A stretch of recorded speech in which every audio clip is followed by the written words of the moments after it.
Kind enough to join us now is Yankee manager Joe Girardi. And Joe, that must have been pretty good to see. It looks like Gardy's not going to need those extra at bats across the street. No, he looks pretty good. We've kind of taken a little bit slow, but we're working him back into shape, and he looks pretty good.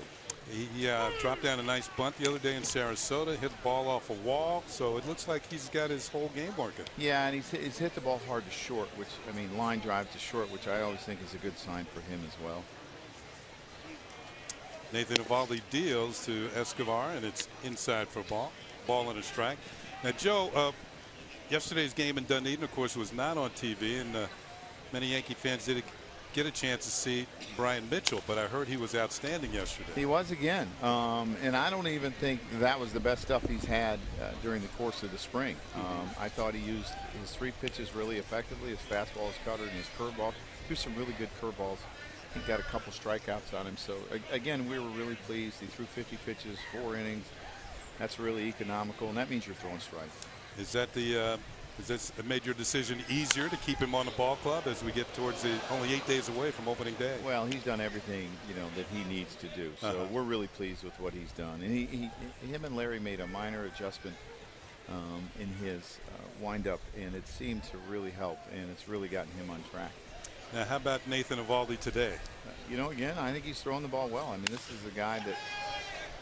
And that's going to go foul. We took a little bit slow in the beginning because of what he was coming off of, but I think his first pitch today was what, 99? Yeah, his velocity's been top notch. I mean, you come to expect that with Eovaldi. You know, the thing I've noticed, Joe, and I'm sure you probably speak to it as an ex-catcher, is it looks like McCann's getting him to throw his 4-seamer up in the zone when he's ahead in the count a little more, and that's something. You know, when that 4-seamer gets down, that's when he gave up all those hits over the last few years. Yeah, I think it's the fly ball, the Girardi. I think it's a good mixture with the split down and the fastball up. It's 2 places where he can really go for strikeouts. It doesn't need to just be one place. And when you have multiple areas and multiple pitches you can get strikeouts on, it really helps you out. Now, from what I understand, Larry Rothschild had him working on his curveball more this year, and that's how he got this first out here in the 5th inning. Yeah, he, you know, we took his curveball slow this spring. It was something that was really effective, so we took it a little bit slower this spring, and he's thrown a few today. Fly ball to center. Ellsbury starts back, now comes in, has to dive, makes the catch for out number 2. Looks like he's okay. Thank you. 2 up and 2 down.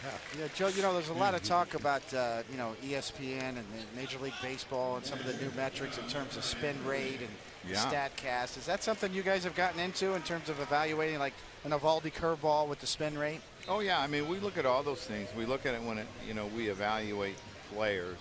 And you know, especially guys that you don't get to see a ton of, it becomes really important. And you know, our guys all look at that, but it, you know, and we look for areas where guys can have success, and that can be a helpful tool.